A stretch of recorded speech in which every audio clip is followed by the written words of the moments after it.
Hazrat Mirza Masroor Ahmad, may Allah be his helper, quoted Sahibzada Mirza Anas Ahmad several times during his eulogies to Sahibzada Mirza Khurshid Ahmad and Sahibzada Mirza Ghulam Ahmad at the start of the year. Mirza انس احمد صاحب بیان کرتے ہیں جب ان کی وفات ہوئی ہے میں خواب دیکھ رہا تھا بھائی خورشید اور میاں احمد اللہ تعالیٰ کے پاس چلے گئے ہیں اور ان کی ملاقات حضور صلی اللہ علیہ وسلم اور حضرت مسیح علیہ السلام سے ہو رہی ہے، اور اس وقت کہتے ہیں کہ میرے دل میں بھی خواب میں خواہش پیدا ہوئی کہ اللہ کرے میری ملاقات اسی طرح ہو جائے. سو میں نے عرض کیا کہ اے اللہ مجھے بھی اپنے قرب میں بلا لے، تو پھر اللہ نے فرمایا کہ تم آگے آ جاؤ. Now, near the very end of the same year, it was Sahibzada Mirza Anas Ahmad's eulogy Hazur devoted his Friday sermon to, following the sad demise of another great servant of Islam earlier this week. Sahibzada Mirza Anas Ahmad was the grandson of Khalifatul Masih II, the son of Khalifatul Masih III, and the cousin of our present Hazur. Born in the era of Hazrat Muslim Maud, from his very earliest years he was in love with the institution of Khilafat. تو بچپن سے میں عاشق تھا آپ کا، لگتا تھا ایک مقناطیسی قوت ہے جو مجھے اپنی طرف کھینچ رہی ہے، اور جوں میں بڑا ہوا یہ محبت اور یہ عشق اور یہ پیار بڑھتا ہی گیا. مسلم موت فرماتے ہیں کہ جب ہم قادیان سے آئے تو میں نے اپنے گھر والوں سے کہہ دیا تھا کہ تمہیں لنگر سے اسی قدر کھانا ملے گا جس قدر دوسروں کو ملتا ہے، کیونکہ حالات خراب تھے اس لیے راشن ہوا تھا. فرمایا کہ ان دنوں میں نے یہ ہدایت دی ہوئی تھی کہ مالی تنگی کی وجہ سے صرف ایک روٹی فی کس دی جائے گی، اور گھر والوں کو بھی میں نے یہی کہا تھا اپنے گھر والوں کو کہ تمہیں بھی ایک روٹی فی کس ملے گی.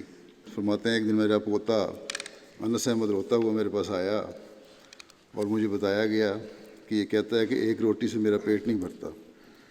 میں نے کہا کہ میں نے تو ایک ہی روٹی دینی ہے، اگر اس کا پیٹ ایک روٹی سے نہیں بھرتا تو پھر تم مجھے آدھی روٹی دے دیا کرو اور میری آدھی روٹی اسے دے دیا کرو. تو فرمایا اس طرح میں آدھی روٹی میں گزارا کر لیا کروں گا اور یہ 1.5 روٹی کھا لیا کرے گا. آپ نے صرف ایک دفعہ پوچھا رضوہ میں کہ کیا تم نے حضرت مسیح موعود علیہ السلام کی کتابیں پڑھ لی ہیں؟ تو اس وقت خدا کے فضل سے میں پڑھ چکا تھا. میں نے کہا جی حضور. پھر آپ خاموش ہو گئے. Sahibzada Mirza Anas Ahmad excelled in both worldly and religious education. He mastered multiple languages and completed his MA degree from the University of Oxford. He soon returned to Rabwa to dedicate his life to Islam, and over the decades that followed he proved himself an accomplished public speaker, translator, teacher, administrator, and an outstanding scholar of Hadith traditions. Even in his youth, he would witness the persecution his own relatives faced due to their Ahmadiyya beliefs. 53 کے فسادات میں آپ کو پتہ ہے حضرت صاحب قید ہوئے، ساتھ حضرت صاحب امیر شریف احمد صاحب قید ہوئے. ابا کہتے ہیں پہلے دن مجھے جس کوٹری میں بند کیا اس میں ہوا کی کوئی آنے کی گنجائش نہیں تھی، کہیں سے ہوا نہیں آتی تھی. تو میں نے اللہ تعالیٰ سے دعا کی کہ یا اللہ مجھے لو لگی ہوئی ہے، تو جانتا ہے کہ میں گرمی برداشت نہیں کر سکتا، میں جرم کر کے نہیں آیا، میں صرف اس لیے پکڑا گیا ہوں، تیری خاطر پکڑا گیا ہوں، تو اپنا فضل کر اور ٹھنڈی ہوا چلا دے. وہ کہتے ہیں میری یہ دعا ختم نہیں ہوئی تھی کہ ٹھنڈی ہوا چلنی شروع ہو گئی اور مجھے نیند آ گئی.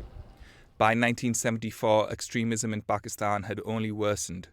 Hazrat Mirza Nasir Ahmad Rahmullah, now the third Khalifa, was summoned by an intensely anti-Ahmadiyya parliament to participate in proceedings that lasted several days. 74 کے جب فسادات ہوئے ہیں تو مجھے 2 باتیں بتائیں.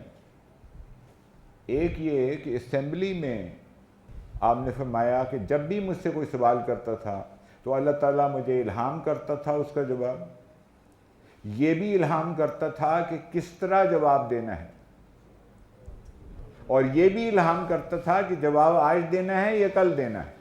Sahibzada Mirza Anas Ahmad, as the Khalifa's private secretary, joined several tours of the global Ahmadiyya Muslim community.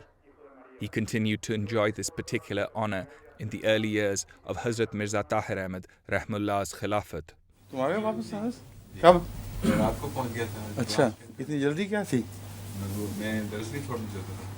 Sahibzada Mirza Anas Ahmad's life of devotion to Khilafat Ahmadiyya reached its final 15-year chapter following the election of Hazrat Mirza Masroor Ahmad, may Allah be his helper. اور جب خلیفہ ہوئے تو اس انتخاب میں میاں صاحب کو یاد ہوگا، ان لوگوں کو یاد ہوگا جو وہاں موجود تھے، تو میں نے دیکھا کہ جس طرح پہلے میرا ہاتھ بغیر میرے ارادے کے اوپر اٹھ گیا تھا، وہ آپ ہی اٹھ گیا. جب میں نے یوں کر کے دیکھا تو ہاتھ اٹھا ہوا تھا، میرا کوئی اس پہ کنٹرول نہیں تھا. بلکہ جب خلیفۃ مسیح رابع نے مجھے امیر مقامی ناظر اعلیٰ مقرر کیا ہے، اس وقت بھی خلافت کی اطاعت کی وجہ سے انہوں نے کامل اطاعت امیر کی بھی کی اور بڑا لحاظ رکھا، باوجود اس کے کہ میں کم از کم 13-14 سال چھوٹا تھا عمر میں ان سے. مجھے میری کسی بیٹے نے پوچھا کہ وہ آپ سے چھوٹے ہیں نا؟ میں کہا نہیں، مجھ سے چھوٹے نہیں ہیں، میں پہلے پیدا ہوا تھا، وہ بڑے ہیں مجھ سے. جب یہ چھوٹے تھے تو باقی بچوں سے میں بے تکلف تھا پپین کے، ان سے مجھے میری خواہش ہوتی تھی کہ ملوں، لیکن ایک قسم کا جو روب سا ہوتا ہے نا وہ طبیعت پہ پڑتا تھا. انتہائی وفا کا نمونہ خلافت کے بعد بھی انہوں نے دکھایا، کامل اطاعت کا نمونہ دکھایا. اللہ تعالیٰ ان سے رحم اور مغفرت کا سلوک فرمائے، اور جو اللہ تعالیٰ کے فضل حاصل کرنے والا کا جو انہوں نے جس بات کا اظہار کیا ہے، اللہ تعالیٰ ان کی خواہش کو پورا فرمائے، ان کے پیاروں میں ان کو جگہ دے، اور ان کی اولاد کو بھی خلافت سے وفا کا تعلق رکھنے والا بنائے.